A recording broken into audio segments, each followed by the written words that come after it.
नमः पार्वती पतये हरे हरे महादेव की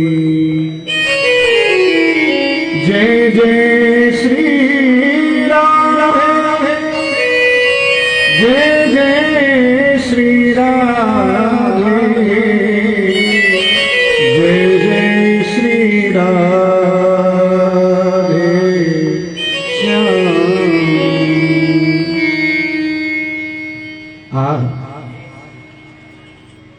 परम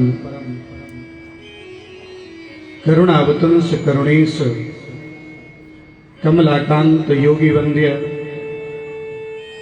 जगत वंद्य धराकांत आदि नारायण परम पुरुषोत्तम भगवान वासुदेव का दिव्यतम वांग्मय स्वरूप श्रीमद् भागवत महापुराण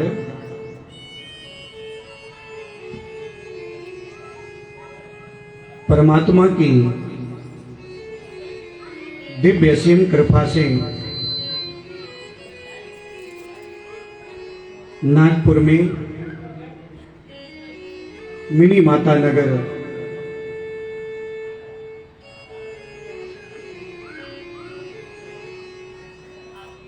के पास ही सुंदर ठाकुर परिवार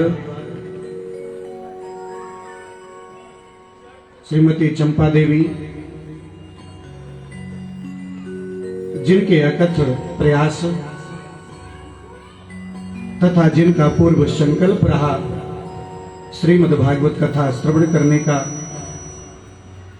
उनके ही निज निवास के पास आज हम सभी लोग परम पुनीत श्रीमद् भागवत कथा के प्रथम दिवस पर उपस्थित हुए हैं। आज से 7 दिनों तक परम पुनीत ज्ञान गंगा ये प्रवाहित रहेगी और हमारे और आपके बीच में दिव्य सत्संग चलेगा, जो कि दुनिया में सत्संग की बराबरी करने का पुण्य किसी भी धर्म कार्य में नहीं है। जितना पुण्य फल सत्संग से प्राप्त होता है, शायद दुनिया में किसी और कर्म से नहीं प्राप्त होता। वही सत्संग रूपी कर्म 7 दिनों तक यहाँ पर चलेगा श्रीमद् भागवत के रूप में। तो यहाँ पर उपस्थित मेरी माताएं, बहनें, भाई लोग, सभी का दिव्यतम श्रीमद् भागवत कथा में स्वागत और अभिनंदन। ईश्वर से प्रार्थना है कि जिन लोगों ने सुंदर श्रद्धा भाव के साथ यहाँ पर उपस्थित हुए हैं, उन सभी को इस व्यासपीठ से बहुत बहुत शुभकामनाएं और शुभाशीष भी। यहाँ पर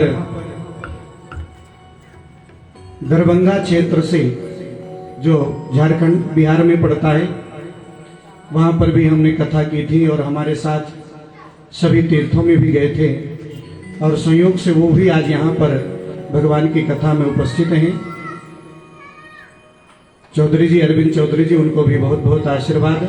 बहुत दूर से भगवान की कथा में उपस्थित हुए हैं। और हमारे मुख्य यजमान चंपा देवी जी, उनका पूरा परिवार, उनके सुपुत्र, बहुएं, नाती पोते, सभी को इस व्यासपीठ से बहुत बहुत आशीर्वाद और भगवान से प्रार्थना है कि जो भगवान के चरणों के प्रति श्रद्धा भाव से इस तरह बढ़ता है और भगवान की सुंदर दिव्यतम कथा को कराता है, परमात्मा उनकी परिवार रूपी बगिया को हमेशा हरी भरी रखेंगे। बोलो जय श्री राधे। बहुत बहुत शुभकामनाएं। और एक बार सभी लोग ताली बजा देंगे उनके लिए, क्योंकि आज वो बहुत सुंदर दिव्य सत्कर्म कर रही है। जय श्री राधे। एक बार जोर से हाथ उठा करके सबको जयकारा जरूर लगाना है। कहते हैं भगवान का जब जयकारा लगाएं तो हाथ उठा करके ही लगाना चाहिए। क्यों हाथ उठा के इसलिए लगाना चाहिए कि हमारी हाजिरी हो जाती है। हे प्रभु, हम भी आपके श्री चरणों में हैं। और हाँ, यहाँ मेरे ठाकुर जी जो दुनिया के सबसे बड़े ज्योतिषी भी हैं, ज्ञानी भी हैं, जिनको हाथ दिखाएंगे बुरी रेखाओं को दूर करेंगे और सुंदर रेखाओं को आपके हाथों में उपस्थित करेंगे। बोलो जय श्री राधे। तो जोर से हाथ उठा करके जय जय श्री राम। वाह! तो सभी लोग सुंदर भाव से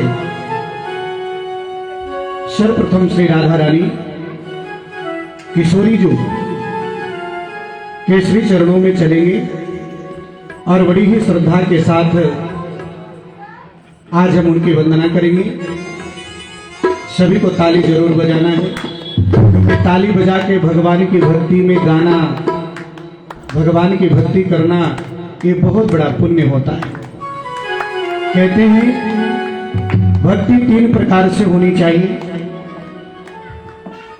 कायिक, वाचिक और मानसिक।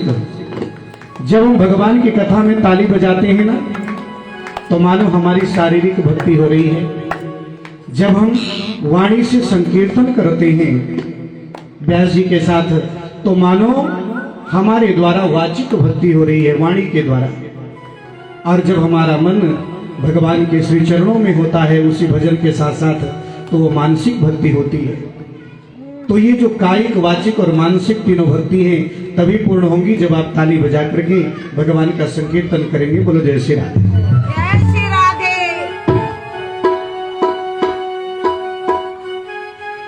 राधे मेरी स्वामिनी और मेरा राधे को दास, जन्म जन्म मुहि दीजियो ब्रिज वृंदावन वास। कि वृंदावन के वृक्ष को और मरम न जाने को, डाल डाल और पात में श्री राधे राधे होए।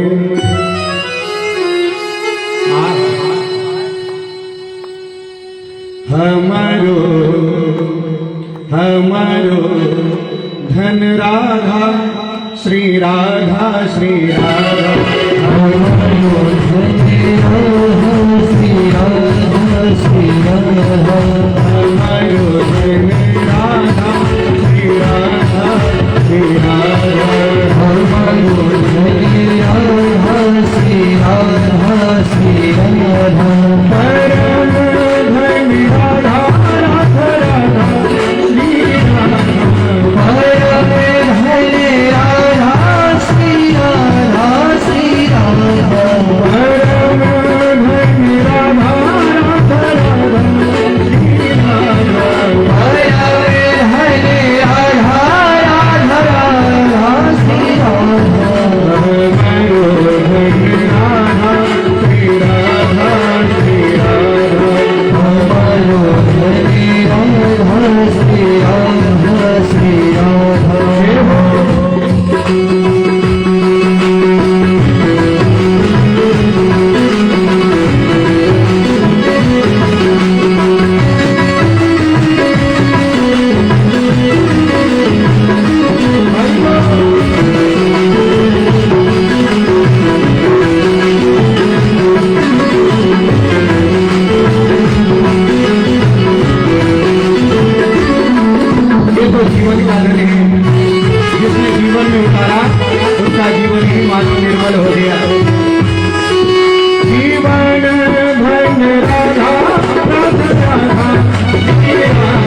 तो बड़ा ही सुंदर घड़ी है जिसने राधा रानी किशोरी जी का स्मरण किया, उसका जीवन ही मानो सुंदर हो गया।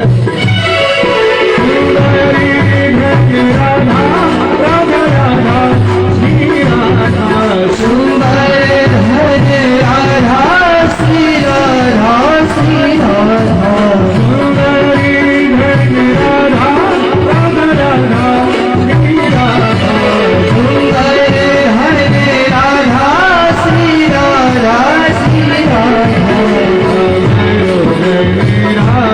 श्री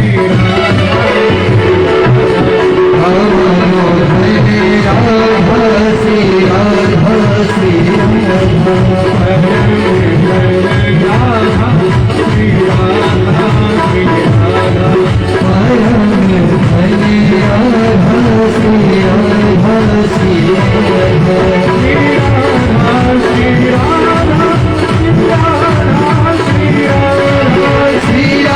राधा श्री राधा श्री राधा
और हाँ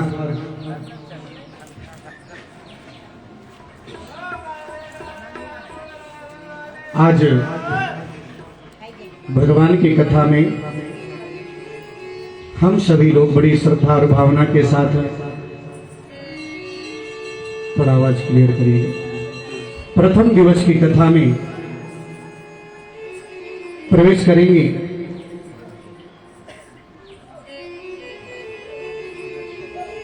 आज प्रथम दिन है भगवान की कथा का।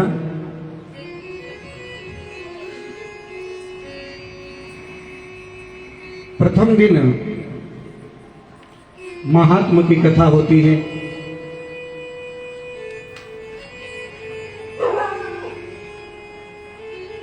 महात्मा की कथा यानी जो ये महत्व बताती है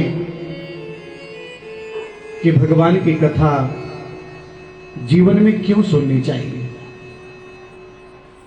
और भगवान की कथा सुनने से हमें क्या फल मिलते हैं। भगवान की कथा किस प्रकार सुननी चाहिए, किस विधि से सुननी चाहिए, किस नियम से सुनना चाहिए। ये फाल्गुन महीना चल रहा है। मेरे बिहारी जी के होली का उत्सव चल रहा है वृंदावन में। बड़ा शुभ समय है भगवान की कथा का। और कहते हैं भगवान की कथा क्यों सुननी चाहिए, इसका विधान सबसे सुंदर महात्मा की कथा में वर्णन आया है। पहले तो संत महात्माओं ने कहा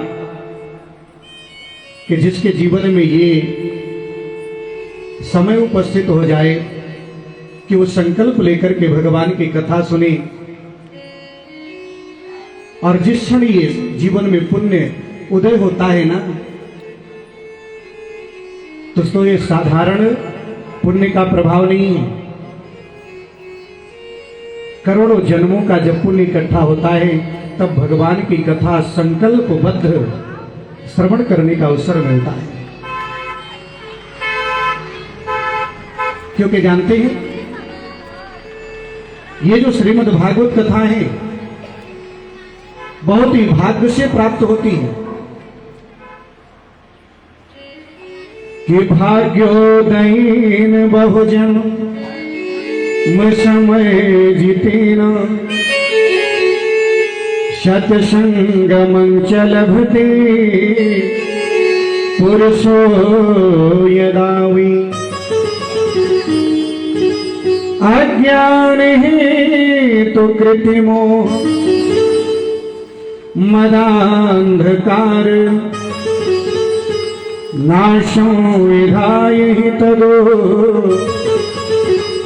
दयते विवेकः।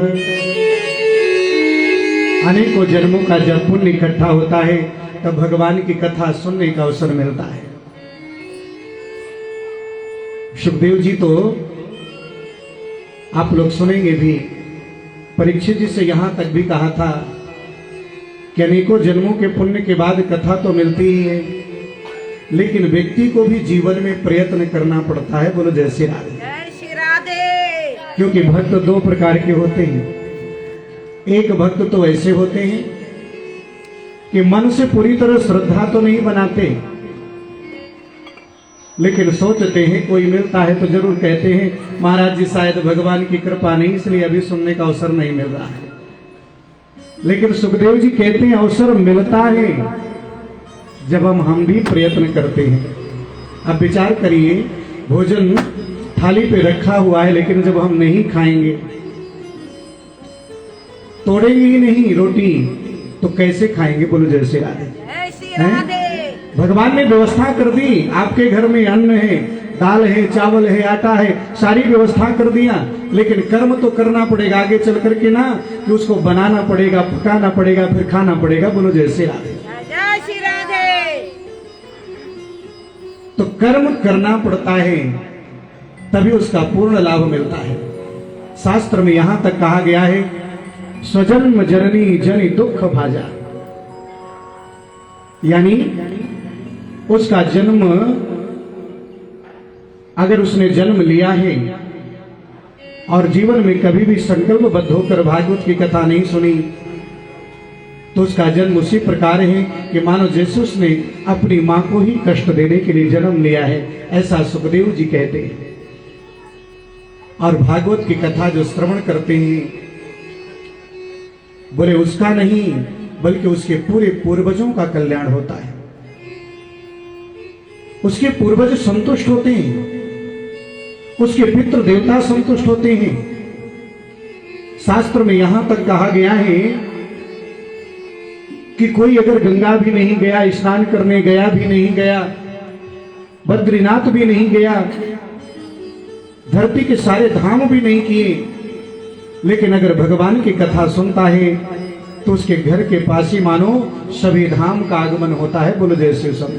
जय श्री राधे। उसके घर के पास ही मानो चारों धाम आते हैं और भगवान की कृपा उसके जीवन में जरूर होती है। भागवत कथा का इतना महत्व है। और हां, इससे हमारे परिवार में सद्विवेक आता है, ज्ञान होता है कि भगवान की कथा कैसे करें। और कहते हैं जब महात्म लिखा गया तो ये स्कंद महापुराण से लिखा गया महात्म है, और महात्म में सबसे पहले भगवान सच्चिदानंद का स्मरण किया जाता है। सच्चिदानंद रूपाय विश्वोत्पत्त्यादि हेतवे तापत्रय विनाशाय श्री कृष्णाय वयं नमः। सच्चिदानंद रूपाय विश्वोत्पत्त्यादि हेतवे, भगवान सच्चिदानंद जो परमात्मा है, इस श्लोक में भगवान के एक नहीं बल्कि 3 या 4 नाम लिए गए। सच्चिदानंद हम बोलते हैं ना भगवान को, यानी ये परमात्मा सत्य स्वरूप पुराण है। भगवान का जो सत्य नारायण का जो स्वरूप है, मेरे गोविंद का जो स्वरूप है, वही स्वरूप इस पुराण का है। और ये जहां पर विराजमान हो जाता है, जिस जगह कथा हो जाती है, ये एकदम सत्य है कि उस परिवार का कल्याण जरूर होता है। बोलो जय श्री राधे। जय श्री राधे। और ये सत्य स्वरूप है परमात्मा का, जो कभी मिटता नहीं, अटल है। कितका वैसी ही सत्य है, वैसी ही भगवान की कृपा होती है हमारे जीवन में। जैसे कि रोज प्रत्येक दिन सूर्य भगवान को निकलना ही है, निकलना। वो सत्य है कि सूर्य प्रत्येक दिन निकलेंगे। ये सत्य है कि रात्रि में चंद्रमा जरूर निकलेंगे।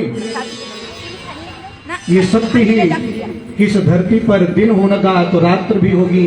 ये सत्य है अगर तो जो भगवान की कथा सुनेगा उसका कल्याण भी होगा, ये भी सत्य है। क्योंकि मेरे परमात्मा का स्वरूप भी सत्य स्वरूप है। और कहते हैं जीवन में सत्य बोलना चाहिए, सत्य का पालन भी करना चाहिए, तो शायद भगवान की कृपा ज्यादा होती है। लेकिन भैया ये तो कलयुग है। बोले क्या है? कलयुग है। कलयुग में 99% लोग असत्य बोलते हैं। बोलो जय श्री राधे। जय श्री राधे। 1% ही सत्य बोलते हैं। तो बोले तब तो उनको बड़ा पाप लगता होगा, हैं? क्योंकि भगवान तो सत्य नारायण है, सत्य स्वरूप है, सत्य के ऊपर फल देते हैं। तो एक बात का ध्यान दीजिएगा, कलयुग में परमात्मा ने कुछ छूट दे रखी है। और ये मैं नहीं कह रहा, एक पुराण है और जिसमें वर्णन आया है, जो पारसर संहिता है कलयुग में वही लागू होती है। और कहते हैं कलयुग में अगर व्यक्ति 3 जगह झूठ नहीं बोलता तो दुनिया में झूठ बोलने का पाप नहीं लगता। बोले कौन कौन सी जगह? 3 जगह कौन सी है? बोले पहली जगह है माँ की। बोलो जय श्री राधे। जय श्री राधे। माँ के पास झूठ नहीं बोलना चाहिए। दूसरी जगह है पिता के पास, और तीसरी जगह है गुरु के पास, आचार्य के पास। लेकिन एक बात का ध्यान दीजिएगा, झूठ बोलना भी लोग बाग कभी कभी घर से ही प्रारंभ करते हैं। कुछ लोग सोचते होंगे घर से क्यों प्रारंभ करते हैं? बोले घर के जो बड़े बुजुर्ग हैं ना, वही झूठ बोलना सिखा देते हैं। बोले कैसे सिखाते हैं? आजकल तो भैया झूठ बोलने की एक मशीन आ गई है जिसका नाम मोबाइल है। पास में भी बैठा होगा तो बोलेगा कि मैं बहुत दूर हूं। हाँ, और पहले के जमाने में लोग बाग आते थे दरवाजे पर, साकल खटखटाते थे, आवाज करते थे, कोई है?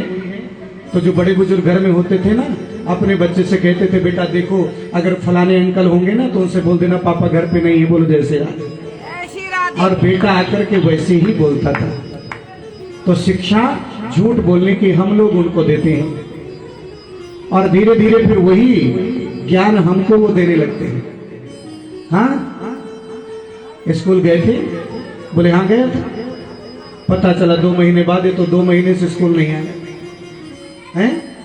लेकिन बराबर घर में आकर बोलता है मैं स्कूल जरूर रोज जाता हूं। जो आपने सिखाया कि बोल देना पापा घर पे नहीं है, मम्मी घर पे नहीं है, आज वही चीज हमको दे रहा कि हमें भी ऐसा बोलना चाहिए। लेकिन शास्त्र कहते हैं कि व्यक्ति को जीवन में 3 जगह अगर कलयुग में झूठ नहीं बोलता तो उसको दुनिया में झूठ बोलने का पाप बिल्कुल नहीं लगता। और हाँ, वहां रखो। आज मानो मेरे गोपाल का स्वरूप है सत्य स्वरूप, और दूसरा स्वरूप है मेरे गोविंद का जो चित्त यानी प्रकाश। प्रकाशितः कोपि नवीन मार्ग। किसी कमरे में किसी घर में अंधेरा हो और कोई चीज हमें प्राप्त करनी हो तो अंधेरा के कारण बड़ी मुश्किल से मिलती है। लेकिन अगर वहां पर बटन दबा दिया जाए, लाइट जल जाए, प्रकाश हो जाए, तो प्रकाश होने के बाद हम किसी भी वस्तु को बड़ी सरलता से प्राप्त कर लेते हैं, वैसे ही जब तक हमें ज्ञान नहीं होता हम भटकते रहते हैं। ज्ञान कैसा कि हमें जीवन में कैसे रहना चाहिए, किस प्रकार भगवान की भक्ति करनी चाहिए, जीवन में किस प्रकार के आचरण करना चाहिए, माता पिता के प्रति संतान का क्या व्यवहार है, माता पिता के क्या संस्कार हैं कि अपनी वो संतान को किस प्रकार से संस्कार दे। जब तक इसका व्यवस्थित रूप से ज्ञान नहीं होता तब तक हम सही तरीके से जिंदगी को नहीं जीते, और वो ज्ञान होना बहुत ही जरूरी है। वही ज्ञान ही मानव प्रकाश है। बोलो जय श्री राधे। जय श्री राधे। लोग भटक जाते हैं, बोले ये प्रकाश कहां से आएगा, इतना ज्ञान तो प्राप्त नहीं कर पाते, कहां से आएगा। बोले ये गुरु के द्वारा ज्ञान मिलेगा, कथाओं के द्वारा ज्ञान मिलेगा। बोले हम तो कथा सुनने जाते हैं, कथा सुनने के बाद जैसे वापस आते हैं तो पता चलता है कि घर आते आते पूरी कथा भूल गई। क्यों? बोले कथा इसलिए भूल गई क्योंकि तुमने मन से सुना, दिमाग से सुना, लेकिन हृदय से नहीं सुना। बोलो जय श्री राधे। क्योंकि जो चीज हृदय से सुनी जाती है वो कभी भूलती नहीं है, और लोग भूल जाते हैं कथा। बोले महाराज जी कुछ भी करें कथा याद नहीं रहती, कोई और सरल उपाय बताइए जिससे हमारा कल्याण हो जाए।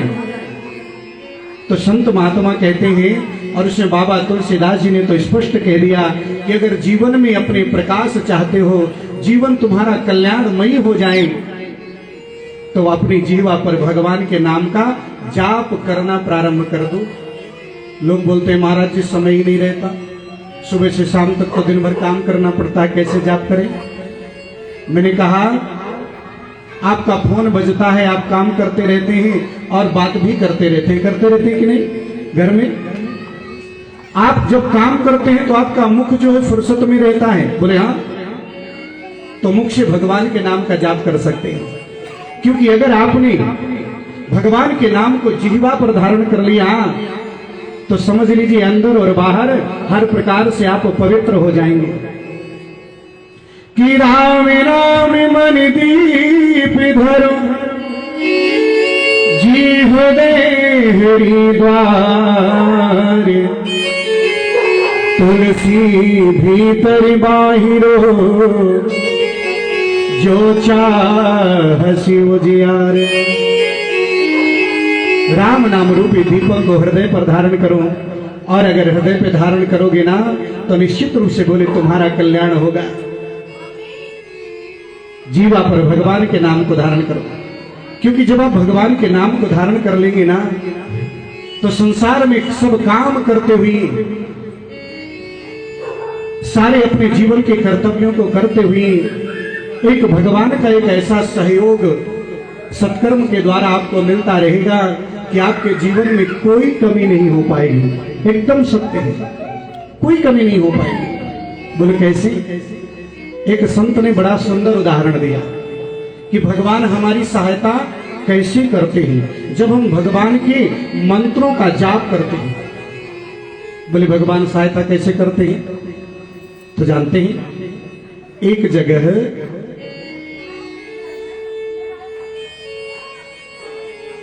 दो बेटे थे, एक पिता के और एक बेटी थी। तीनों को बराबर, तीनों संतानों को मानता था। राजस्थान का रहने वाला था, और हाँ उसका व्यापार था मेन ऊंटों का। किसका था? ऊंटों का व्यापार था। अब ये ध्यान देना है, इस कथा में ये बताया गया है कि भगवान किस प्रकार से हमारी सहायता करवाते हैं, करते हैं। अब ऊंटों का व्यापार था, उसके पास भैया 19 ऊंट थे। कितने थे? 19 ऊंट। और जब उसके पास 19 ऊंट थे, अपनी वसीयत जब लिख के जाता है, मृत होने के बाद मर जाता है, मतलब मृत होने से पहले लिखता है वसीयत, और उसमें लिखता है कि इसमें से जो आधे हैं वो मेरे बड़े बेटे को दे दिए जाएं, और उससे जो चौथाई भाग है छोटे बेटे को दे दिया जाए। और बोले 5वां जो भाग है वो मेरी बेटी को दे दिया जाए। और उसके पास वही संपत्ति थी और इतनी संपत्ति की वसीयत बना करके वो मृत्यु को प्राप्त हो जाता है। और जैसी मृत्यु को प्राप्त हुआ सभी लोगों ने उसका अंतिम संस्कार किया, सारी क्रियाएं की और उसको करने के बाद आज जैसे सब कुछ संपन्न हो गया तो एक ने कहा भैया अब हमारा बंटवारा कर दो। क्यों? बोले बंटवारा इसलिए कर दीजिए क्योंकि पिताजी लिख गए हैं आगे चल के कोई विवाद ना हो, तो इसलिए हमारा जो है बंटवारा भी कर दिया जाए। और बंटवारा करने का नंबर आया तो ये बताइए, जब उसमें लिखा हुआ है वसीयत में कि आधी संपत्ति बड़े बेटे को दे दी जाए, अब 19 ऊंट हैं, 19 ऊंट का आधा करिए, आधा होगा नहीं होगा ना उसको। अब ऊंट है, काटना थोड़ी पड़े, काट थोड़ी सकती। एक ने कहा भैया ये तो बंटवारा ही नहीं सुलभ हो पा रहा है, तो दूसरे ने कहा एक काम कर दो कि ये सभी ऊंट बेच दो, हाँ, और बेचने के बाद जो पैसा है उसी को बांट दो। बोले ऐसा नहीं होगा, हमें तो ऊंट ही चाहिए। और जैसे कह दिया कि हमें ऊंट ही चाहिए तो वहां से एक व्यक्ति निकल रहा था जिसके पास एक ऊंट था, लेकिन जो व्यक्ति खत्म हो गया था ना उसका वो बहुत बड़ा मित्र था, बड़ा प्रेमी था। उसने सुना तो वो भी वहां से निकल रहा था। उसने देखा कि इनका तो बंटवारा चल रहा है, लेकिन बंटवारा कहाँ पे अटका हुआ है? बोले 19 पे अटका हुआ है। और जैसे ही देखा कि बंटवारा 19 पे अटका हुआ है, आज उनके पास पहुंचा। बोले क्या दिक्कत है? बोले बंटवारा ही नहीं हो पा रहा है। बोले काम करो, ये हमारे बहुत बड़े मित्र थे, परम मित्र थे, और उनके बच्चों के भी जीवन में कोई तकलीफ ना रहे तो हमारी तरफ से हमारा ऊंट ले लो। और उसने अपना ऊंट दे दिया। और जैसे ऊंट दिया तो 19 में एक और ऊंट मिल गया तो कितने हो गए? 20। और 20 का बंटवारा करिए, आधे दे दिए किसको? बड़े बेटे को। और फिर भैया चौथाई देना है किसको? आज छोटे बेटे को वो। और जैसी चौथाई दिया तो चौथाई कितना हुआ? 5। और 5 वो दिए तो 15 हो गए। कितने हो गए? 15 हो गए ना। और इसके बाद बेटी को देना है 5वां हिस्सा, तो बेटी को कितना गया है? 4। और 4 ये चले गए तो कितने टोटल हुए ऊंट? 19 हुए ना। एक बच गया। बोले एक तो ये हमारा है जो हमने आपको दिया था। सबको बराबर में मिल भी गया, लेकिन जिसने मिलाया था उसको वापस मिल गया। यही भगवान का काम है। बोलो जय श्री राम। कभी आपका जीवन उलझ जाए और उलझन को ठीक करने का काम सिर्फ गोविंद का है, गोपाल का है, माधव का है। जब हम भगवान का स्मरण करते हैं, ऐसे भगवान परमात्मा हमें उलझनों से बचाते हैं। और हाँ, लेकिन एक बात और है, कभी कभी कुछ लोग बंटवारे कुछ और तरीके से भी कर डालते हैं। बोलो जय श्री राम। जय श्री राधे।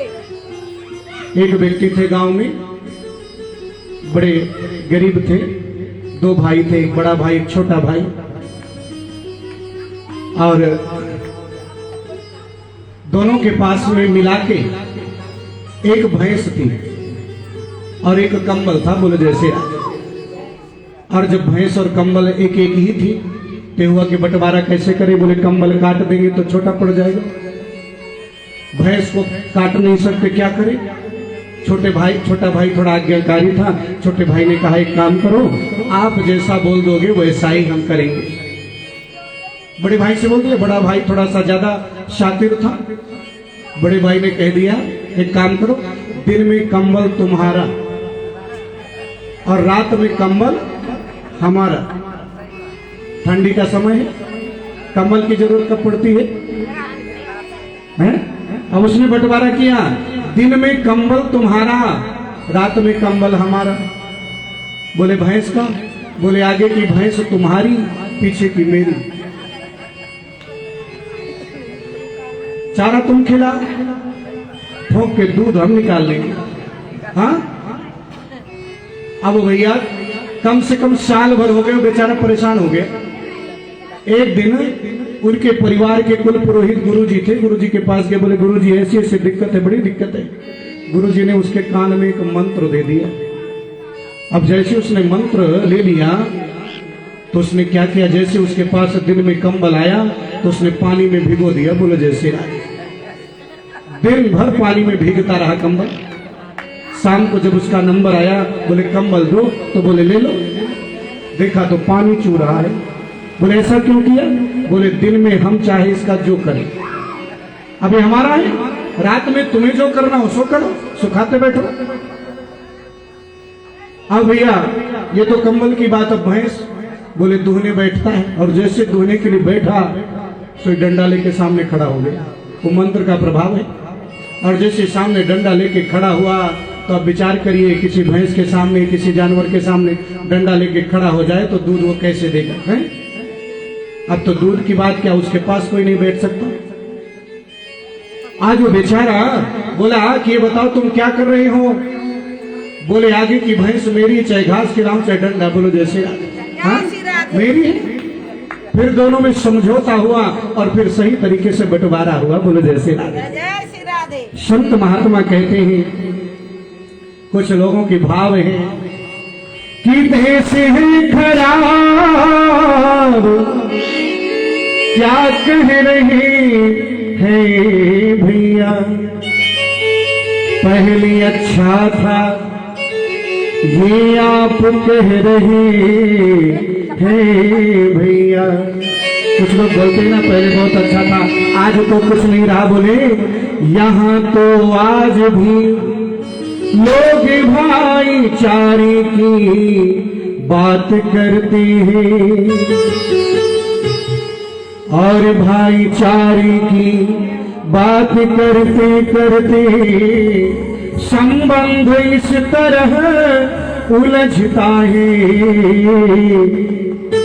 खुद मलाई खाकर भाई को चारा छोड़ देते हैं।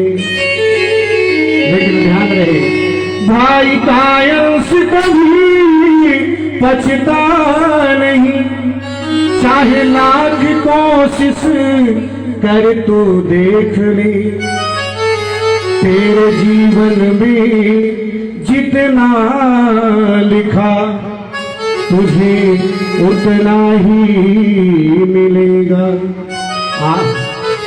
एक बात ध्यान दीजिए, चाहे आप बेईमानी से कमा लो, चाहे ईमानदारी से कमा लो, चाहे किसी का हड़प करके ले लो, जितना तेरे जीवन में लिखा है उतना ही मिलेगा। उसको कोई रोक नहीं सकता, उसको कोई मिटा नहीं सकता, ना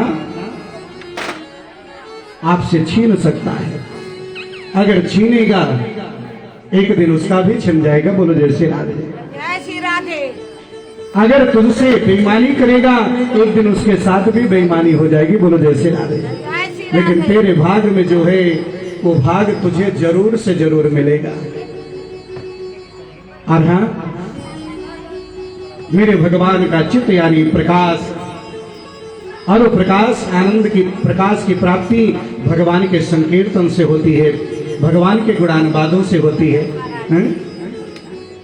और हाँ, तीसरा शब्द है आनंद। आनंद, आनंद एक बार मिल जाए तो फिर दुनिया में किसी चीज की जरूरत ही नहीं है। आनंद क्या है? आनंद वो है स्वयं साक्षात नारायण। एक बार भगवान की भक्ति हृदय में आ जाए व्यवस्थित रूप से तो मानो भगवान की कृपा जीवन भर बनी रहेगी। लेकिन उसके चरणों के प्रति थोड़ा लगन तो लगा के देख, उसका स्मरण करके तो देख। लेकिन लोगों को फुर्सत नहीं है। और थोड़ा सा चिंतन करें कि अभी गति गति कुछ कहत न आवे, ज्यों गूंगे मीठे फल को रस अंतर्गत ही भावे, परम स्वाद शब ही सुनिरंतर अमित तो से उपजावे, मन वाणी को अगम्य गोचर जो जाने सो पावे। के जानने की थोड़ी सी चेष्टा करते हैं, लेकिन पूरी नहीं करते। थोड़ा सा पूरी तरह से लगो ना, लेकिन नहीं लगते। कुछ लोग बोलते महाराज जी मेरे बड़े ग्रह खराब हैं, ये दोष है वो दोष है। कह दो भैया सूर्य भगवान को जल दो, थोड़ा भगवान का पूजन करो, थोड़ा भगवान का स्मरण करो, तो बोलते हैं कितने दिन करना है? भोजन बताओ कितने दिन करते हो? हैं? जितने दिन भोजन करते हो उतने दिन भगवान का भजन कर लो। बोलो जैसे राधे। जय श्री राधे। बस कल्याण हो जाएगा। अब विचार आपको करना है कि कितने दिन आप भोजन करते हो, कितने दिन करते हो? रोज करते हो ना? तो फिर भगवान की थोड़ी सी भक्ति करने में 10 मिनट समय लगाने में, 5 मिनट समय लगाने में आपको आलस्य कैसा?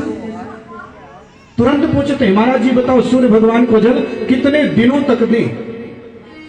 मतलब क्या है? काम हो जाए तो फिर भगवान को हटाओ, हैं? ये स्वार्थ भक्ति है। और जब तक पूरी तरह स्वार्थ में डूबे रहोगे तब गड़बड़ है, पूरी तरह से काम भी सफल नहीं होते। भोजन तो दिन में चाय 2 बार करोगे, नाश्ता करोगे 3 बार, है चाय पियोगे, सारी व्यवस्थाएं। लेकिन भगवान के भजन में बार बार ब्राह्मण से पूछते हो पंडित जी कितनी देर तक करना है, कब तक करना है? अरे जितना समय उतना करो, लेकिन रोज करो। जिस प्रकार आप संसार की कामनाओं से कभी तृप्त नहीं होते हैं, उसी प्रकार भगवान की भक्ति से भी तृप्त मत होइए। बोलो जय श्री राधे। आपका बुरा समय कभी नहीं आएगा, ये शाश्वत सत्य है। करके तो देखे कोई। और हाँ, हर श्वास पर, हर क्षण मानो मेरे गोपाल का चिंतन करते रहो, और इस भाव से चिंतन करो कि गोपाल तुम मेरे हो, मैं तुम्हारा हूं। इसी भाव से चिंतन करो। पता नहीं ये श्वास कब चली जाए हमें छोड़ करके, और भगवान का स्मरण हमसे ना हो पाए। बोलो जैसे राधे। तो हर श्वास पर मेरे गोविंद का स्मरण बड़ी श्रद्धा से होना चाहिए। गौरी भक्तवत्सल भगवान की जय हो। हर सांस में हो सुमिरन तेरा, हर सांस में हो सुमिरन तेरा, यूं बीत जाए न जीवन मेरा। हर सांस में हो सुमिरन तेरा, यूं बीत जाए जीवन मेरा। हर सांस में हो सुमिरन तेरा, यूं बीत जाए न जीवन मेरा। हर सांस में हो सुमिरन तेरा, यूं बीत जाए जीवन मेरा। तेरी ही पूजा करके बीते सांझ सवेरा, तेरी ही पूजा करके बीते साँझ सवेरा। हर सांस हो सुमिरन तेरा, यूं बीत जाए जीवन मेरा। हर सांस में हो सुमिरन तेरा, यूं बीत जाए जीवन मेरा।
जाए न जीवन मेरा।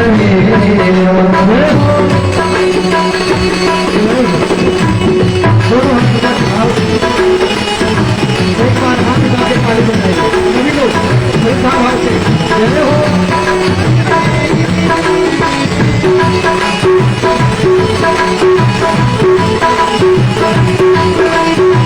बोलिए भागवत भगवान की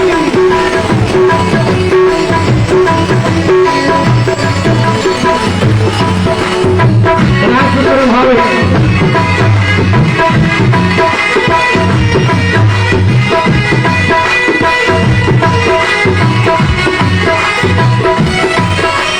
नैनों की खिड़की से तुमको पल में निहारो। नैनों की खिड़की से तुमको पल में निहारो। नैनों की खिड़की से तुमको पल में निहारो। नैनों की खिड़की से तुमको पल में निहारो।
देखो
हर सांस में हो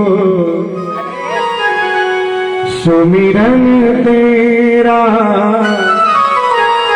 यूं बीत जाए न जीवन मेरा। तेरी ही पूजा करते बीते सांझ सवेरा, हर सांस में हो सुमिरन तेरा, यूं बीत जाए न जीवन मेरा। हे गोपाल तेरी याद बनी रहे। एक बात ध्यान दीजिएगा,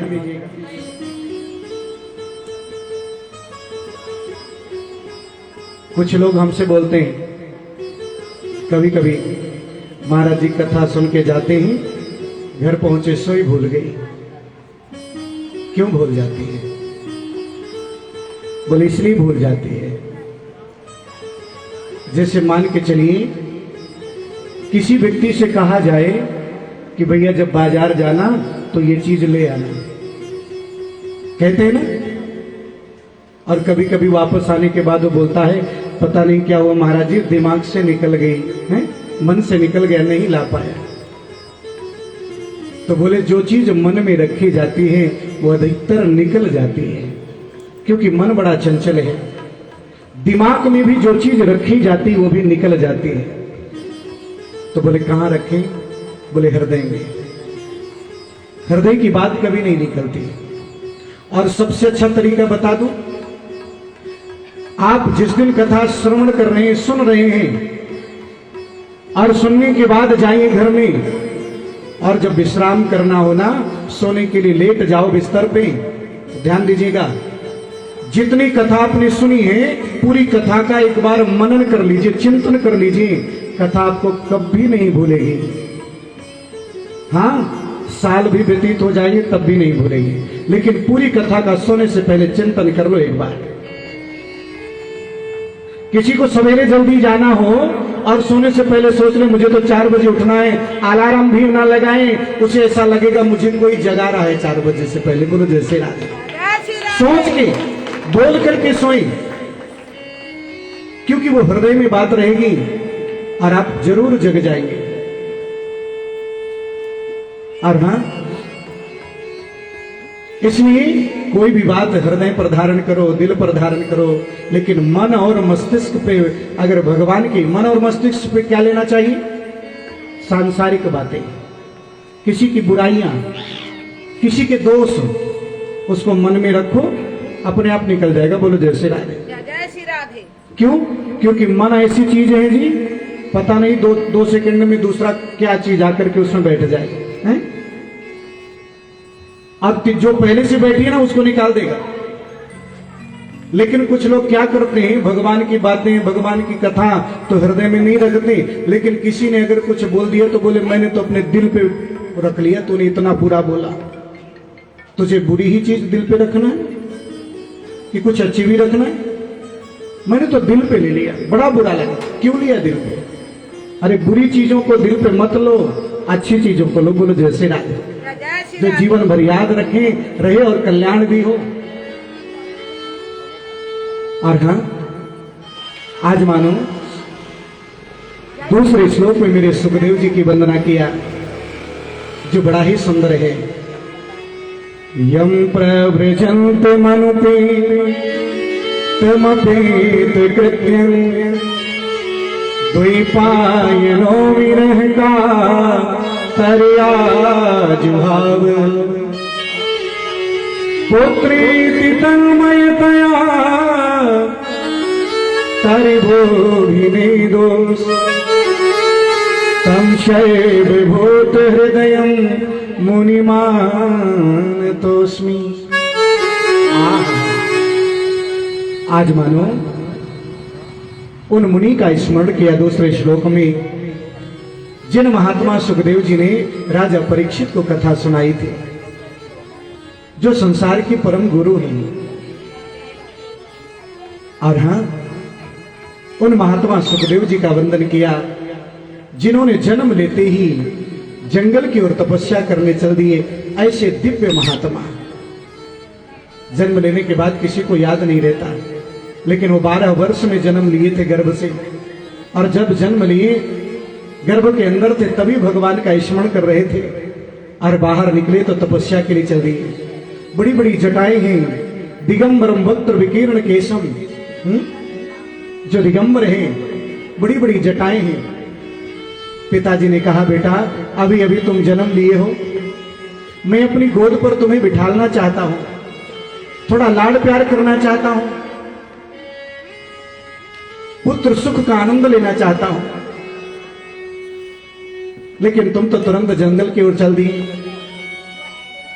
आज जानते हैं सुखदेव जी ने वृक्षों के रूप में उत्तर दिया, पिताजी ये संसार किसका है, कौन से रिश्ते नाते, ना तो कोई किसी का बेटा है, ना पुत्र है, ना पिता है। ये तो भैया उसी प्रकार से रिश्ते नाते मिले हैं जैसे ट्रेन में चलते चलते अचानक दोस्ती हो जाए, मित्रता हो जाए। ऐसी अचानक ही कोई पुत्र बन के आ जाता है, कोई पिता बन के आ जाता है। क्या पहले से निश्चित होता है कि कौन मेरा बेटा बनेगा? क्या पहले से निश्चित होता है कि मेरा पिता कौन होगा? ये तो मार्ग में मिले हुए व्यक्ति जैसा है, और उसी में हमारा मन लग जाता है। और पिताजी मैं तो सच्ची बात ये समझता हूं कि संसार के माता पिता तो वही विधाता है, जिसने हमें परिवार दिया, सब कुछ दिया। तो ठीक है, परिवार को मानना चाहिए, लोक धर्म है, लेकिन उससे ज्यादा परमात्मा का चिंतन करना चाहिए जिसने पूरा परिवार दिया है। ध्यान दीजिए, कोई हम प्यासे हो, रास्ते पे हमें कोई पानी पिला दे तो हम उसको धन्यवाद बोलते हैं ना। लेकिन विचार करिए, भगवान ने परिवार दिया, सुख समृद्धि दी, सब कुछ दिया, लेकिन दिन भर में कितनी बार धन्यवाद बोलते हो भगवान को? कितनी बार बोलते हो? बच्चा आपका डिग्री अच्छी लेके आता है तो भगवान को धन्यवाद बोलते हो क्या?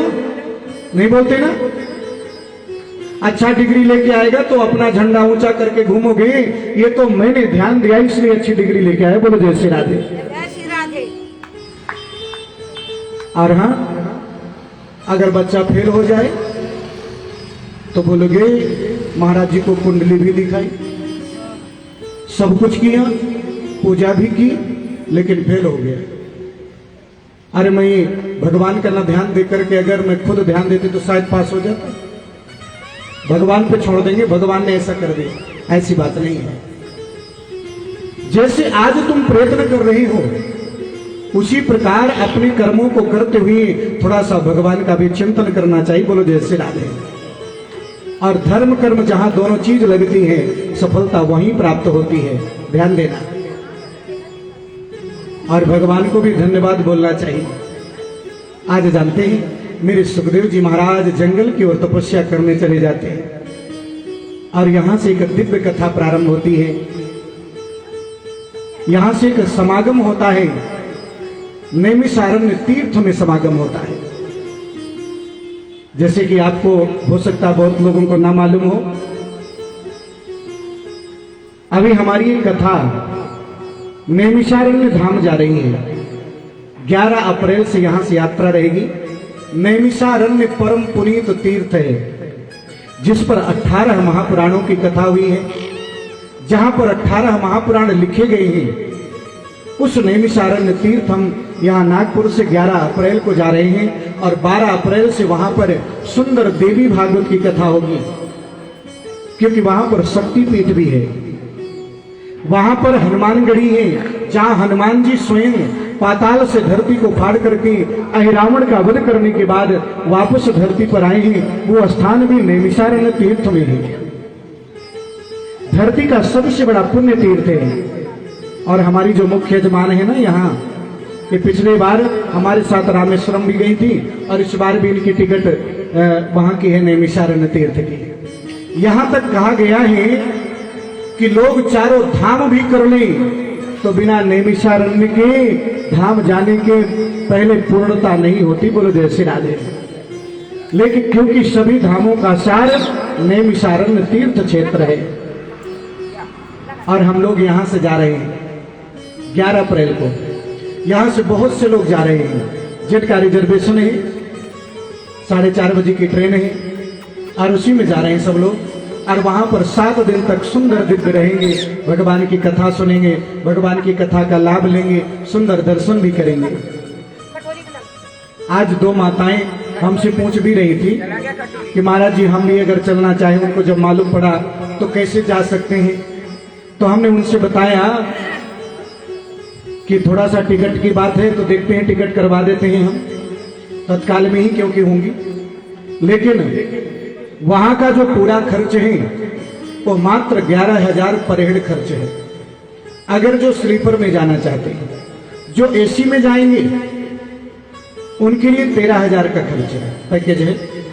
और उसमें वहां 7 दिन रहना, खाना, भोजन, चाय, नाश्ता, सारी व्यवस्था, साथ में भगवान की कथा सुनना, भगवान का पूजन करना, और जो वहां पर आसपास होगा उन सभी चीजों का दर्शन भी होना। बोलो जय श्री राधे।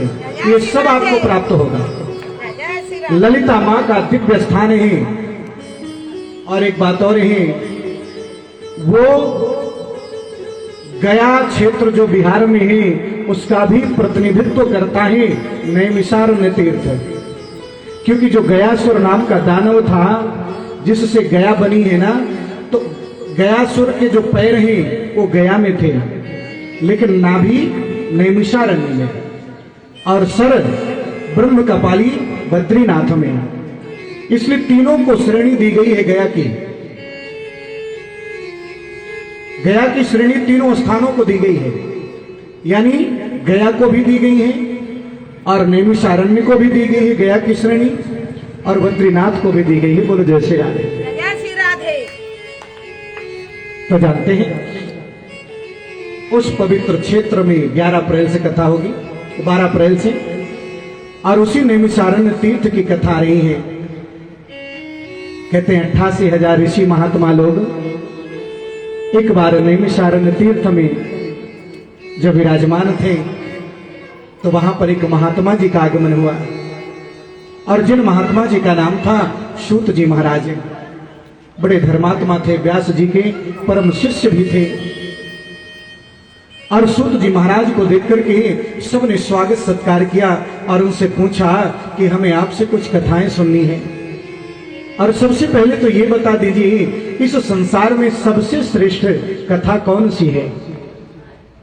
सूत जी महाराज ने कहा, आपने तो बड़ा सुंदर प्रश्न किया है, और मैंने तो वेद व्यास जी के द्वारा जो सुना है कि संसार में मुक्ति का सबसे बड़ा साधन है श्रीमद् भागवत कथा।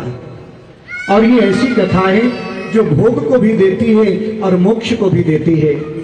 यानी संसार में अगर हमारे जो भी कमियां हैं उन कमियों को भी दूर करती हैं, और साथ में हमें भगवान की प्राप्ति भी कराती है। सुदामा जैसा गरीब ब्राह्मण जब भगवान की भक्ति करता है, जिसके पास एक टाइम के लिए भोजन के लिए कुछ नहीं था, और इतना बड़ा धनवान बन गया कि जिसके पास इंद्र से ज्यादा भी संपत्ति होगी, और बाद में भगवान को भी प्राप्त करता है।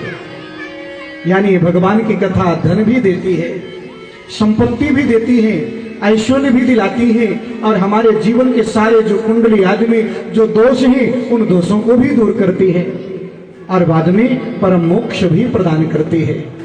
ऐसी ही श्रीमद् भागवत कथा है। काल के ब्याल से, काल ब्याल मुख ग्रास त्रास निर्णास तुम्हें, हम काल के गाल में भी जाते हैं और उसका जो भय होता है, उसका जो दोष होता है, उस दोष से भी रहित करती है।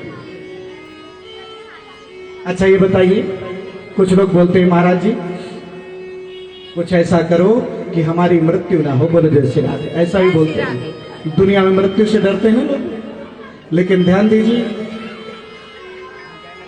चाहे जितनी पूजा कर लें, चाहे पाठ कर लें, चाहे जो कुछ कर लें, मृत्यु सुनिश्चित है। बोलो जय श्री राधे। जय श्री राधे। मृत्यु को दुनिया में कोई टाल नहीं सकता, और ना आज तक कोई टाल पाया है। क्यों? क्योंकि जन्म और मृत्यु पर भगवान का अधिकार है। लेकिन हम मृत्यु को अच्छा बना सकते हैं। मृत्यु को अच्छा बनाना भी एक बहुत बड़ी बात है। मृत्यु को अच्छा बनाया जैसे परीक्षित जी ने, मृत्यु को जैसे अच्छा बनाया प्रहलाद जी ने, मृत्यु को जैसे अच्छा बनाया अंतिम श्वास में अजामिल ने, बोलो जैसे राधे, भगवान का स्मरण करके। और हाँ, कहते हैं जीवन तो सभी लोग अच्छे से जीना चाहते हैं, मृत्यु का किसी को भान नहीं होता है, लेकिन जीवन जीते जीते ये भी सोचना चाहिए कि अगर मेरी मृत्यु अच्छी हो गई तो सब कुछ अच्छा हो गया, बोलो जय श्री राधे। जय जय श्री राधे। और मृत्यु तभी अच्छी होती है जब हम अपने जीवन में सुंदर संस्कार लाते हैं और भगवान का भजन भी करते हैं, भगवान का ध्यान भी करते हैं, चिंतन भी करते हैं। और हाँ, आज मानो वही सुखदेव जी एक बार परीक्षित को जब कथा सुनाने बैठे थे, सुत जी कहते हैं तो मानो क्योंकि परीक्षित को श्राप लगा था मृत्यु का, और उस समय देवता लोग आ गए थे कि हमको कथा अमृत का पान करवा दीजिए और आप हमसे अमृत ले लीजिए। तो सुखदेव जी ने कहा उस अमृत की तुलना तुम श्रीमद् भागवत कथा से करते हो। अरे अमृत को पान करने के बाद उसकी एक सीमा होती, कब तक अमर करके रखेगा, लेकिन ये जो भागवत कथा अमृत है ना, इसकी कोई सीमा नहीं है, ये तो साक्षात नारायण के पास लेके जाएगा और संसार की सारी सुख सुविधाओं के साथ, और अगर दोबारा जन्म भी हुआ तो उसको भी बड़ा सुंदर बना के देगा, बोलो जय श्री राधे। ऐसी भागवत कथाएं, और मानो देवताओं को वहां से वापस कर दिया। और कहते हैं 7 दिनों की बड़ी सुंदर दिव्य कथा सुनाई। तो किसी संत ने खड़े होकर पूछ लिया कि ये बताओ भगवान की कथा कितने दिनों की होती है। बोले भगवान की कथा का तो कोई ऐसा ज्यादा विधान कई प्रकार से आता है, 2 महीने की भी कथा होती, 1 महीने की, लेकिन 7 दिन की कथा का सबसे पहले जो विधान है सनत कुमारों ने नारद जी को बताया था, और तभी से ही श्रीमद् भागवत की कथा 7 दिनों तक होती है। क्यों? क्योंकि ब्रह्मा की सृष्टि में सिर्फ 7 दिन है। कितने दिन हैं? 7 दिन। 8वां दिन नहीं है। शुक्रवार से कथा प्रारंभ हुई है और कथा गुरुवार को समाप्त होगी, बोलो जय श्री राधे। जय श्री राधे। 7 दिन हुई, शुक्रवार अगर जोड़ेंगे तो 8वां दिन हो जाएगा। और जिसने 7 दिनों तक कथा सुन ली वो कभी भटक नहीं सकता, कहां? नरकगामी नहीं हो सकता, वो परमात्मा के धाम को ही जाएगा। और 7 दिन लेकिन सुनना चाहिए। जो व्यक्ति संकल्पबद्ध होकर के सुनना चाहता है, नियम होता है भागवत कथा का कि भैया कथा सुनने से पहले श्रोताओं के अंदर नियम होना चाहिए कि व्यास जी जैसी कथा में बैठे उससे पहले हमें पहुंचना चाहिए, बोलो जय श्री राधे। और जब आरती समाप्त हो तभी जाना है। और इस विधान से अगर कोई 7 दिन तक कथा सुन ले, उसकी जो भी कामना होगी जरूर पूर्ण होगी, बोलो जय श्री राधे। एकदम शाश्वत है। लेकिन लोग बार बार घड़ी देखते हैं, महाराज जी कब बंद करेंगे,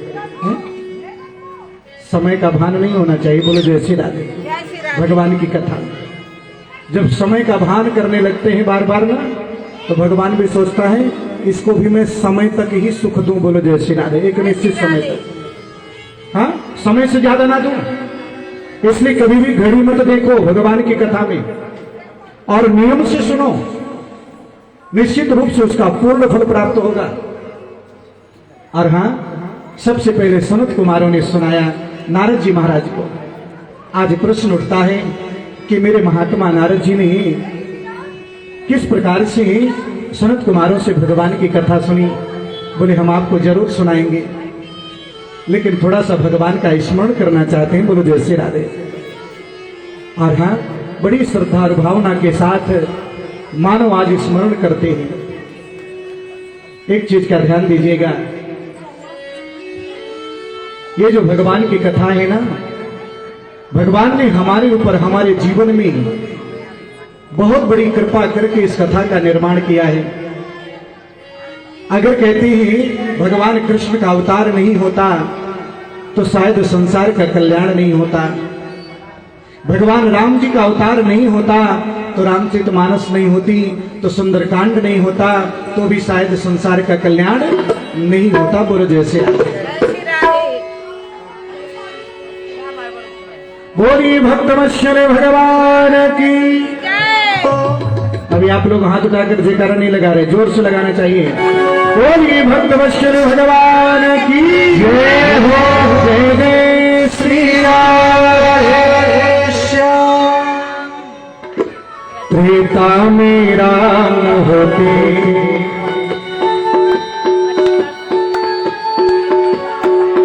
त्रेता में राम होते, द्वापर घनश्याम न होते। हो यदि चारों धाम न होते तो जग कल्याण होगा, तो जग कल्याण होगा, तो जग कल्याण होगा, तो जग कल्याण होगा। होते तो जग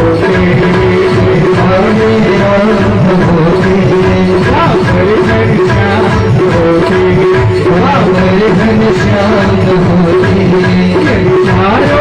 कल्याण होगा,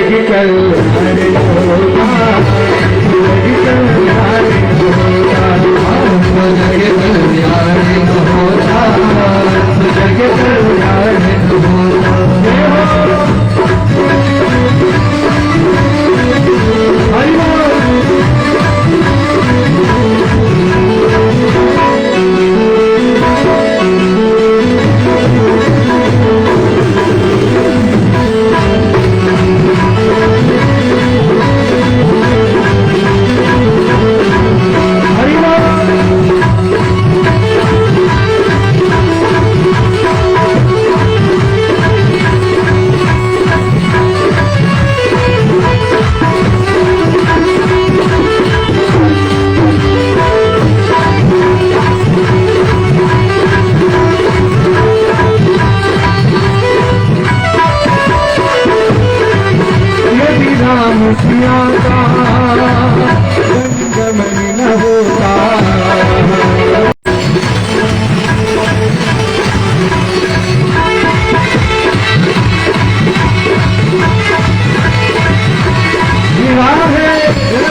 हनुमान जी नहीं होते, आज हमारी कलश यात्रा हनुमान जी के मंदिर से आई है।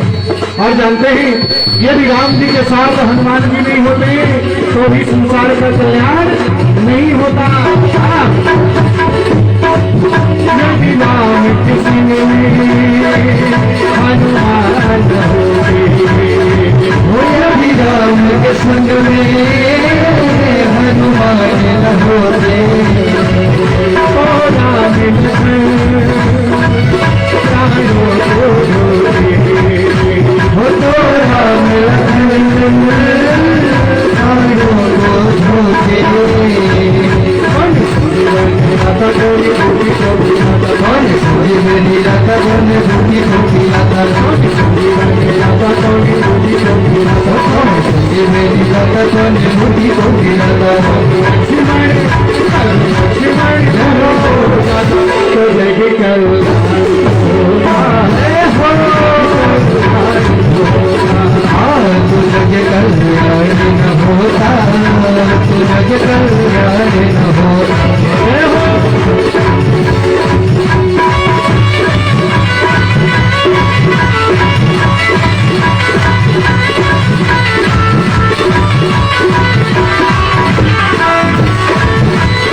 अगर इस धरती पर भगवान शंकर जी नहीं होते तो भी कल्याण नहीं होता। क्यों?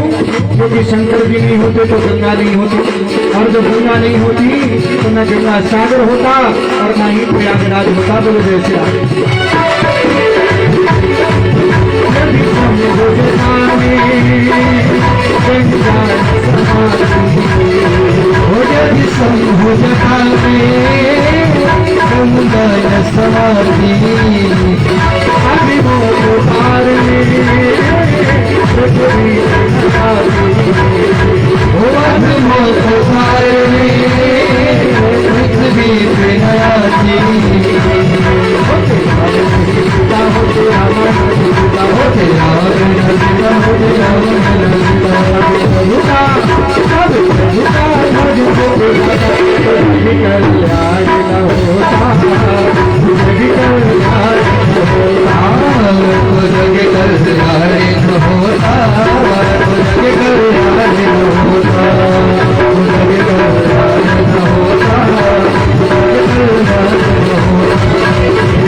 जय जय श्री राधे श्याम, जय जय श्री राधे श्याम।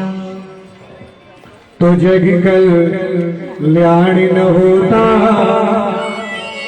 तो जग कल्याण न होता। और हाँ, शायद संसार में भगवान का कल्याण नहीं होता, संसार का कल्याण नहीं होता अगर भगवान का अवतार नहीं होता।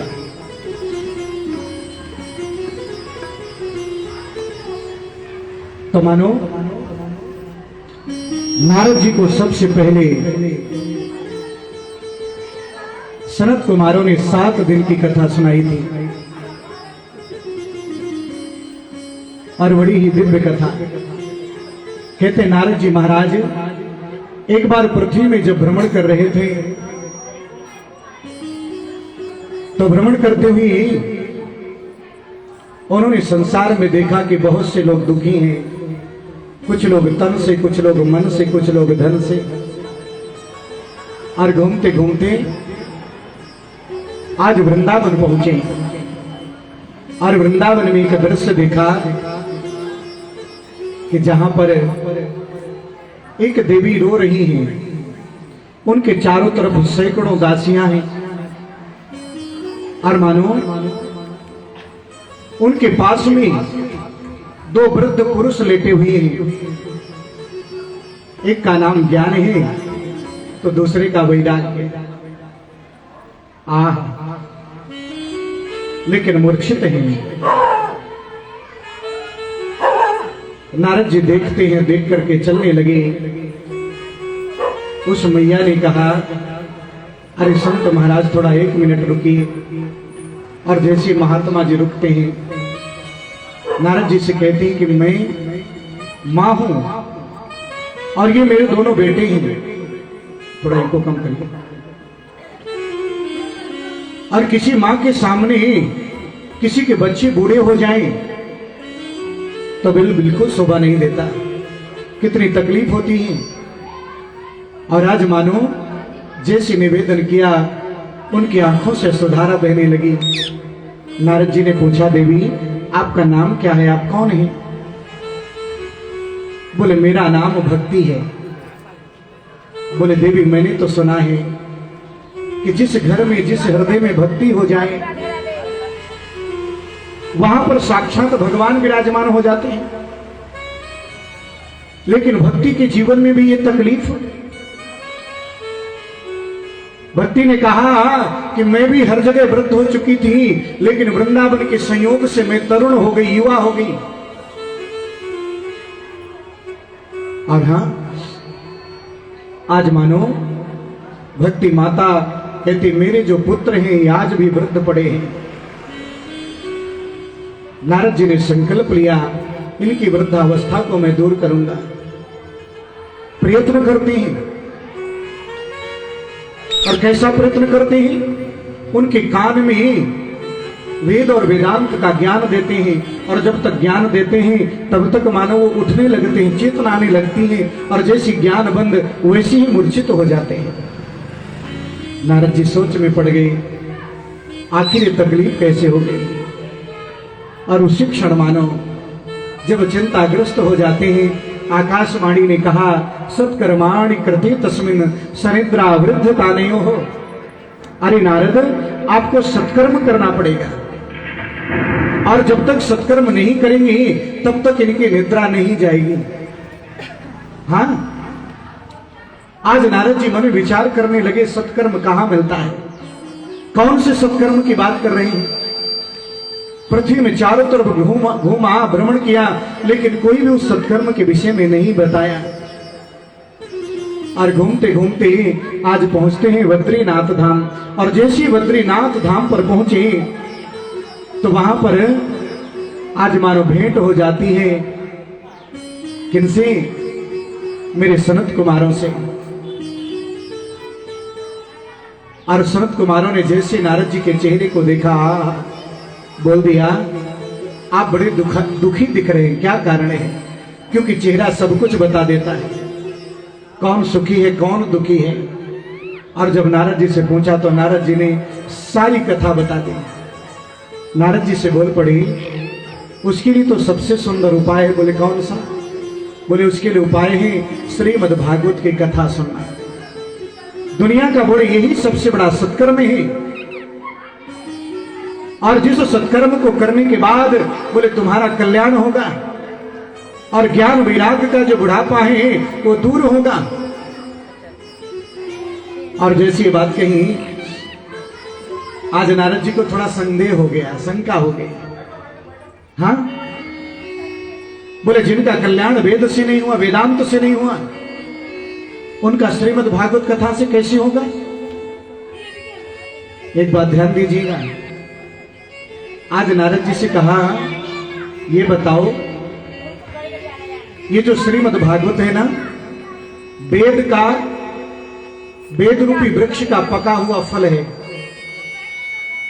बोले हाँ, तो बोले वही तो मैं बात बोल रहा हूं, जिसका पेड़ से कल्याण नहीं हुआ उसका फल से कैसे होगा?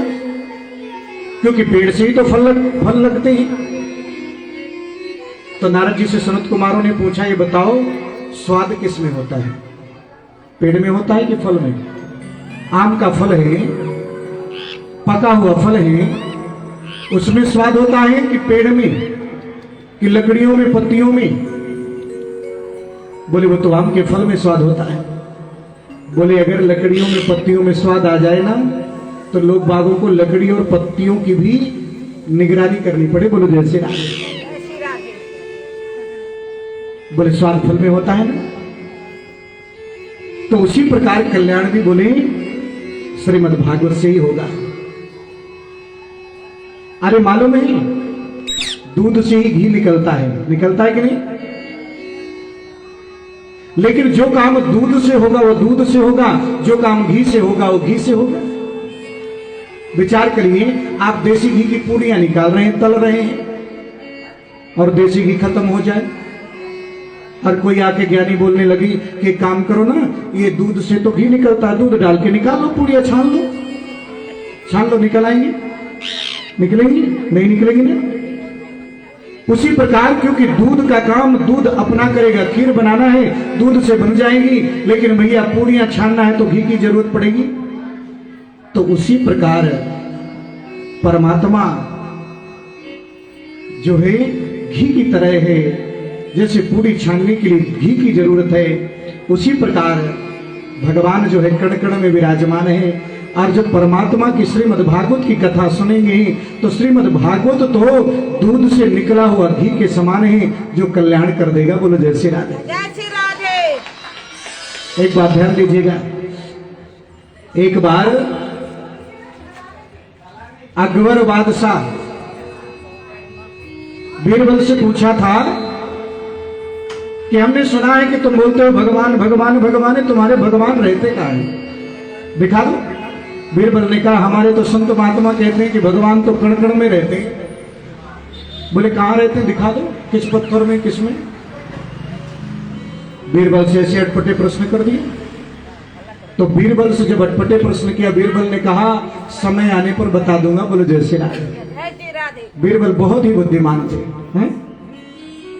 और एक बार क्या हुआ कि बीरबल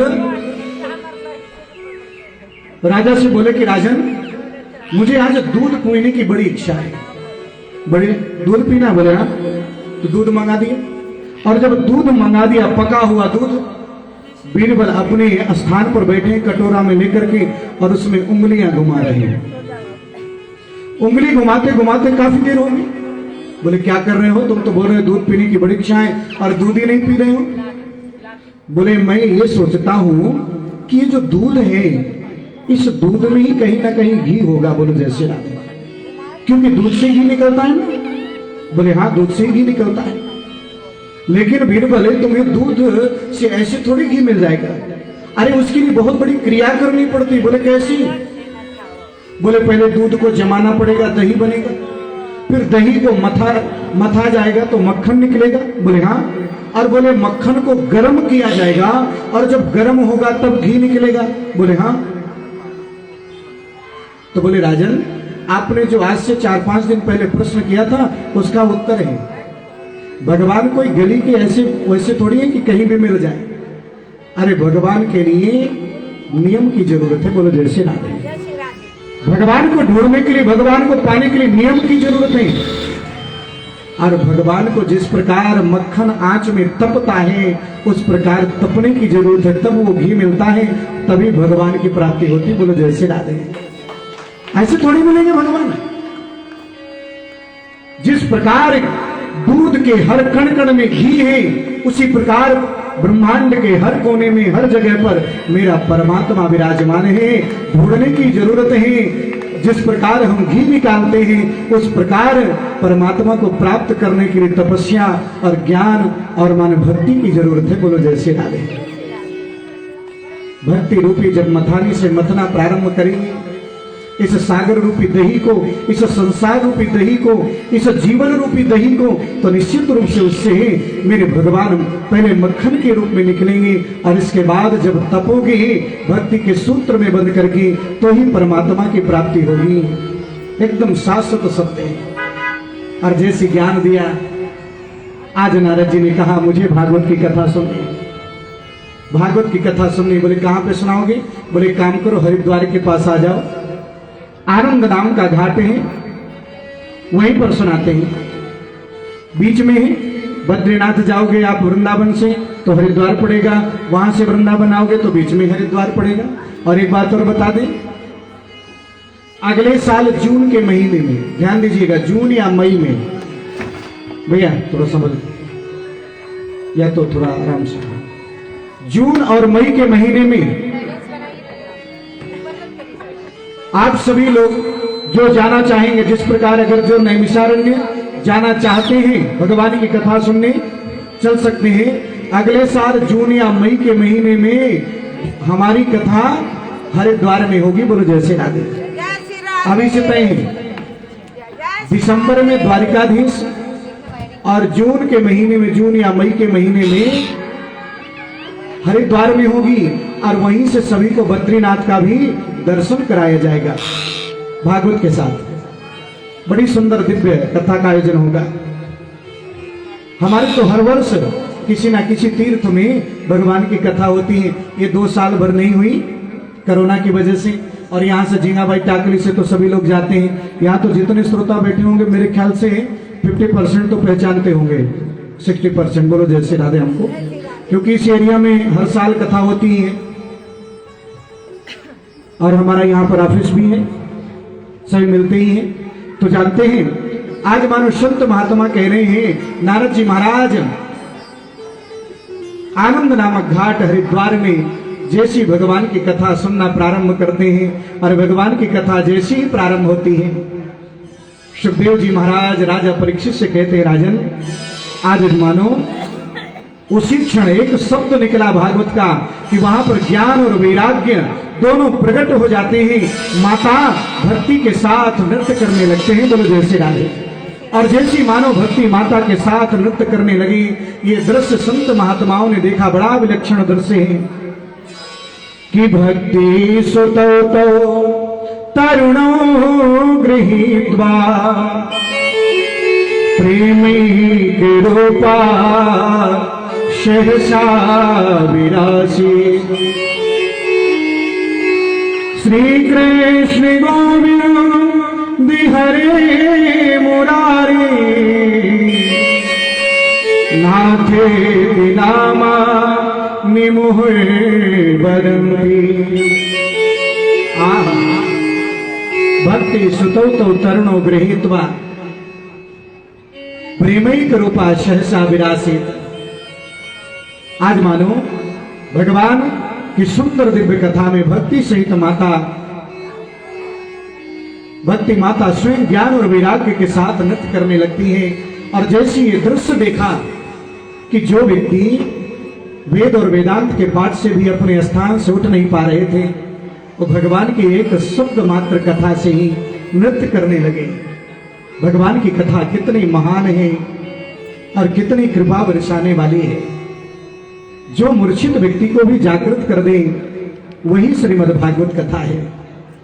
जो मानो सोए हुए को जगा दे, जो दुखियारी के कष्ट को दूर कर दे, वही श्रीमद् भागवत की कथा है। और मानो जैसे नृत्य करने लगी और सभी लोग नृत्य करते हुए गाने लगे, श्री कृष्ण गोविंद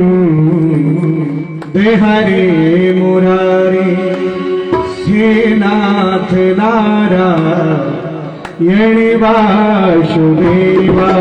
श्री कृष्ण गोविंद हरे मुरारी हे नाथ नारायण वासुदेवा। श्री कृष्ण गोविंद हरे मुरारी हे नाथ नारायण वासुदेवा। श्री कृष्ण गोविंद हरे मुरारी हे नाथ नारायण वासुदेवा। हे नाथ नारायण वासुदेवा, हे नाथ नारायण वासुदेवा,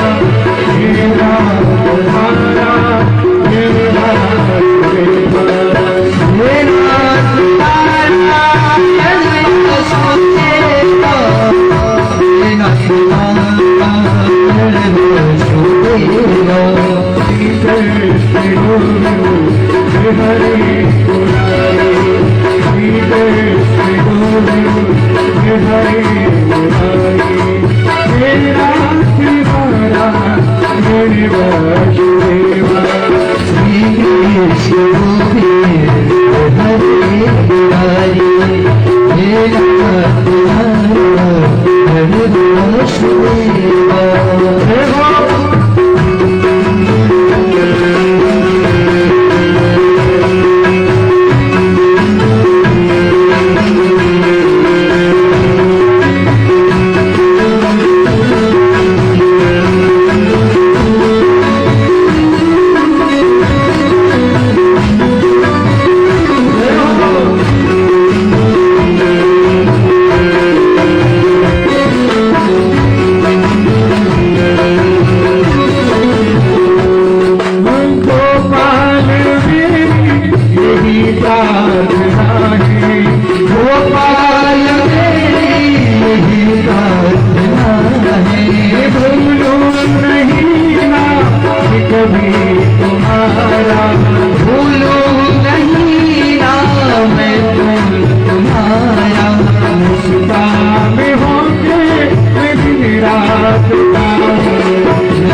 गोपाल तेरी याद हमेशा बनी रहे।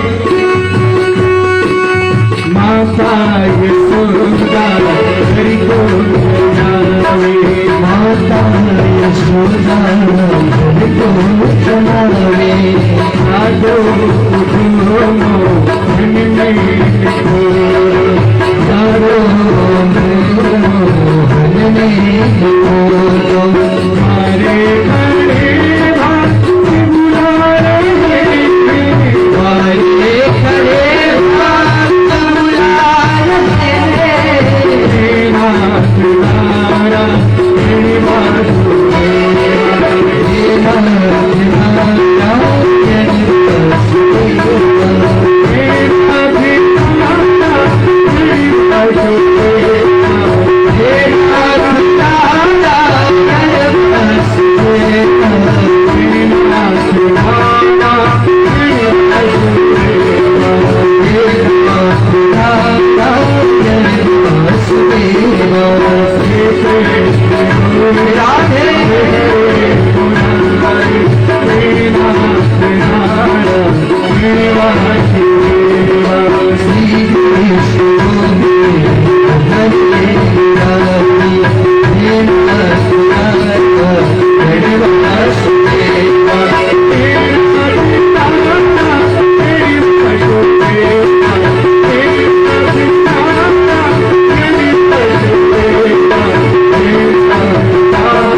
श्री कृष्ण गोविंद हरे मुरारी,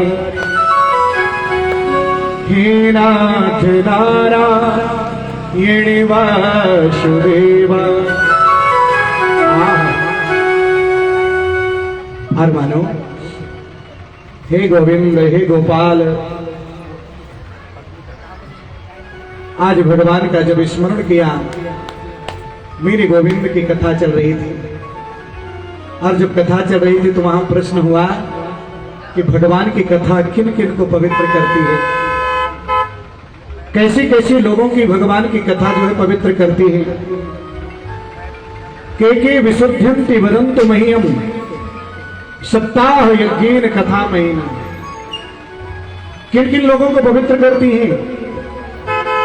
बोले भगवान की कथा सभी को पवित्र करती है।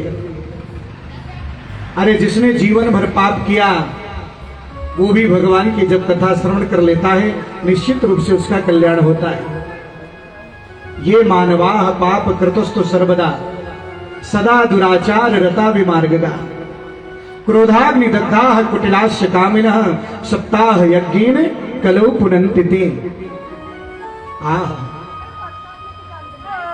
बोले ऐसी कोई कथा है क्या?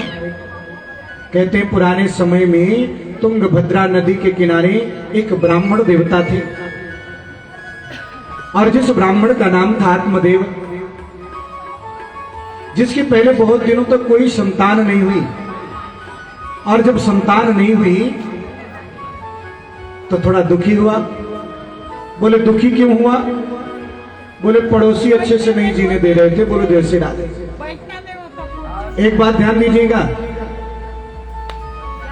हमारे घर में कोई परेशानी है, तकलीफ है, दिक्कत है, चलो ठीक है, दुख है, हम उसको सहन करते हैं, जी रहे हैं। लेकिन कुछ पड़ोसी होंगे ना जी, वो देखेंगे कि इनके जीवन में इस चीज की कमी है, तो बार बार वैसे ही पूछेंगे, बोलो जय श्री राधे। जय श्री राधे। कोई आएगा तो बोलेंगे अरे भैया कुछ ऐसा करो ना कि इनके जीवन में ये प्राप्त हो जाए, बोलो जय श्री राधे। जय श्री राधे। जो कमी होगी उसी कमी को बार बार बार बार टच करेंगे। और ये काम किसका है, बोले पड़ोसी का। हाँ, कुछ अच्छा होगा तो उसको नहीं टच करेंगे। अब जब भी घर से निकलते हैं लोग बोलते हैं अरे ये तो नहीं संतान है। एक बात ध्यान दीजिए, जीवन में किसी को कुछ भी प्राप्त हो, चाहे संतान हो, चाहे संपत्ति हो, ऐश्वर्य है, विद्या बुद्धि, कुछ भी, ये सब भगवान की कृपा से मिल रहा है, बोलो जय श्री राधे। जय श्री राधे। उस पर ना तो कभी अहंकार होना चाहिए और ना ही किसी को ताना मारना चाहिए। अरे भैया, जिसपे अधिकार परमात्मा का है, किसी को दिया किसी को नहीं दिया, लेकिन उसको हमें सुनाने से क्या मतलब है? उससे हम अपने आप को और दोषी बना रहे हैं, पापी बना रहे हैं। कभी कभी किसी को भगवान शरीर अच्छा नहीं देता है? कोई सुंदर होता है, कोई काला होता है, कोई गोरा होता है, कोई धनवान होता है, गरीब होता है, ये तो भैया कर्मानुसार मिल रहा है। प्रयत्न करना चाहिए अपने कर्म अच्छे बनाएं, लेकिन कभी भी किसी को हंसे नहीं, ना किसी को ताना मारे। आज वो ब्राह्मण देव कभी कभी बड़े दुखी हो जाते, और एक दिन तो इतना दुखी हुए कि जंगल चले गए और सोचे वापस नहीं आऊंगा जब तक भगवान कोई वरदान नहीं देंगे कि मेरे घर संतान ना हो जाए, बोलो जय श्री राधे। एक वट वृक्ष के नीचे जाके बैठ गए। और एक ध्यान दीजिएगा, जैसे सर्वगुण संपन्न वो ब्राह्मण देवता थे ना, उनकी पत्नी ठीक उनके विपरीत थी। हाँ, और जिसका नाम था धुंधुली देवी, जैसा नाम वैसा गुण। हाँ, और जिसका सबसे बड़ा काम था कृपण कलह प्रिया, जो कृपण थी और जिसको झगड़ा ही पसंद था, बोलो जय श्री राधे। जय श्री राधे। बड़ी प्रेमी थी।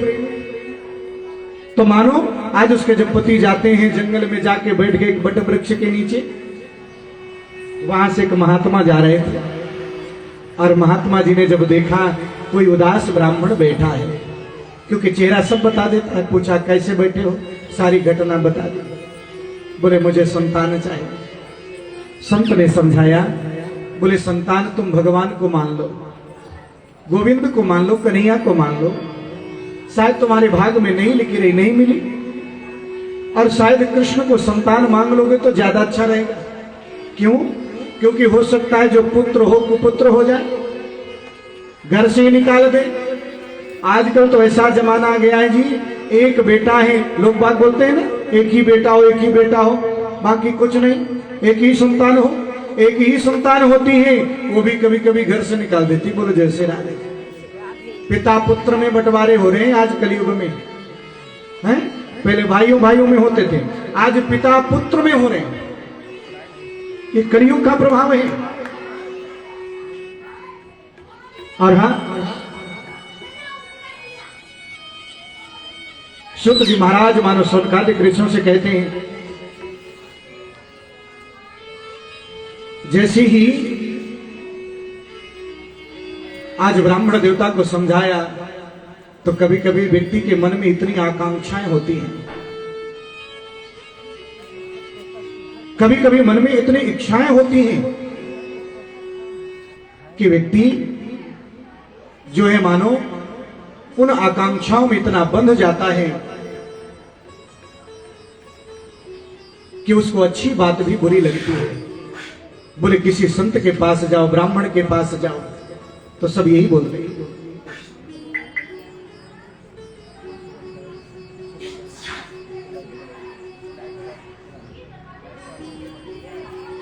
और हाँ, आज जैसे ही मानो उस आकांक्षाओं के कारण वो ब्राह्मण देवता आज बोल दिए मुझे तो संतान चाहिए, और जब तक संतान नहीं मिलेगी तब तक मैं यहीं पर बैठा रहूंगा। संत के मुंह से निकल गया, आपके मस्तिष्क रेखा बता रही है कि आपके एक जन्म में नहीं बल्कि कई जन्मों में कोई संतान का योग नहीं है।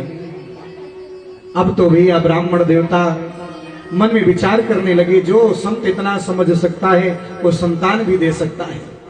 चरणों में गिर पड़े कि जब तक संतान देने का वरदान नहीं दोगी तब तक आपके चरणों को हम छोड़ करके उठेंगे ही नहीं। बोलो जय श्री राधे। जय श्री राधे। सूत जी महाराज मानो सौनकादिक ऋषियों से कहना चाहते हैं, आज जैसे ही उन्होंने देखा कि ये तो हमारे चरण ही नहीं छोड़ रहे, तो अपने थैले में से एक फल निकाला और फल निकाल करके आज उस ब्राह्मण देवता को देते हैं। और जैसे ही फल दिया तो मानो कहा, इस फल को जाकर अपनी पत्नी को खिलाना, तुम्हारे घर संतान होगी।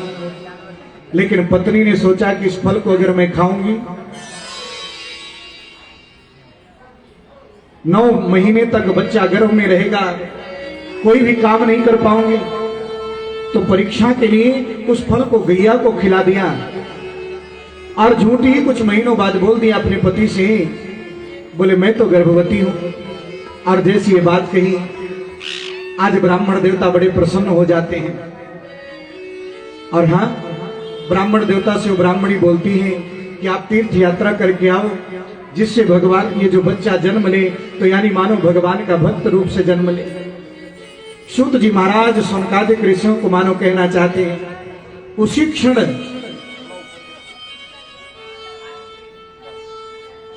आज ब्राह्मण देवता दर्शन करने के लिए चले जाते हैं।